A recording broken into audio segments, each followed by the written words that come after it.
ஜெயலலிதா இல்லாத காரணத்தால் ஆர்கே நகர் தொகுதி இடைத்தேர்தலில் திமுகவின் வெற்றி உறுதியாகிவிட்டதாக அக்கட்சியின் மாநிலங்களவை உறுப்பினரும் செய்தி தொடர்பாளருமான TKS இளங்கோவன் தெரிவித்துள்ளார்.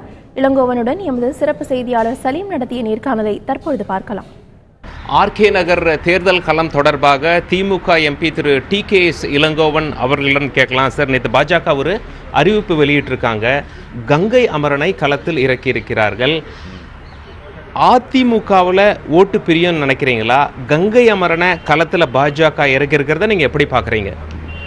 அவர்கள் தமிழ்நாட்டிலே திரையுலகத்தை சார்ந்த யாரையாவது தேர்தலிலே பயன்படுத்தினால் வெற்றி பெற்று விடலாம் என்று பழைய வரலாற்றை எண்ணி செயல்படுகிறார்களாக எங்களுக்கு தோன்றுகிறது. திமுக கழகத்தில் திரையுலகத்தில் இருந்தவர்கள் எல்லாம் ஒரு கொள்கைக்காக திரையுலகத்தில் இருந்தவர்கள். அந்த கொள்கையை திரையுலகத்தின் மூலம் பிரச்சாரம் செய்தவர்கள், அதை மக்களிடம் கொண்டு போய் சேர்த்தவர்கள்.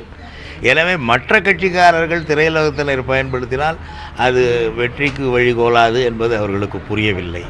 எனவே அப்படி ஒரு வேட்பாளரை அவர்கள் நிறுத்தியிருப்பதாக, வெற்றியை மனதில் கொண்டு நிறுத்தியிருப்பதாக நான் கருதுகிறேன்.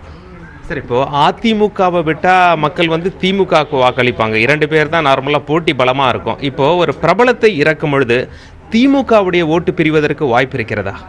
கட்டாயமாக திமுகவினுடைய ஓட்டு எந்த காலத்திலும் பிரிந்ததில்லை. கடந்த தேர்தலிலே கூட நீங்கள் பார்த்தீர்கள் என்றால் ஜெயலலிதா இருக்கும் பொழுதே அதிமுகவுக்கும் திமுகவுக்கும் இடையிலான வாக்கு 1% வேறுபாடு தான் இருந்ததே தவிர மிகப்பெரிய அளவிலே அந்த வேறுபாடு இல்லை என்ற வகையிலே தமிழ்நாட்டு மக்கள் அதிமுகவை ஜெயலலிதா இருந்த காலத்திலேயே ஏறத்தாழ 50% மக்கள் புறக்கணித்திருக்கிறார்கள் என்பது தேர்தல் புள்ளி விவரங்கள், வாக்கு புள்ளி விவரங்கள் சொல்லும்.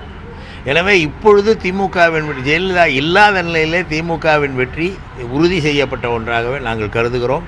ஏனென்றால் களத்திலே எதிரிகள் இல்லை.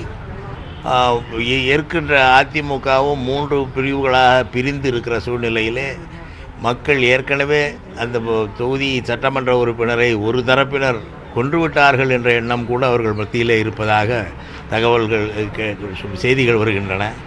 அந்த வகையிலே அதிமுகவின் செல்வாக்கு மிக கீழான நிலையில் இருக்கிறது. இப்பொழுது திமுகவின் வெற்றி நிச்சயமாக உறுதி செய்யப்பட்ட ஒன்றாகவே நாங்கள் கருதுகிறோம். டெல்லியிலிருந்து தந்தி செய்திகளுக்காக கேமரா பர்சன் பூபேந்தர் சிங்குடன் சலீம்.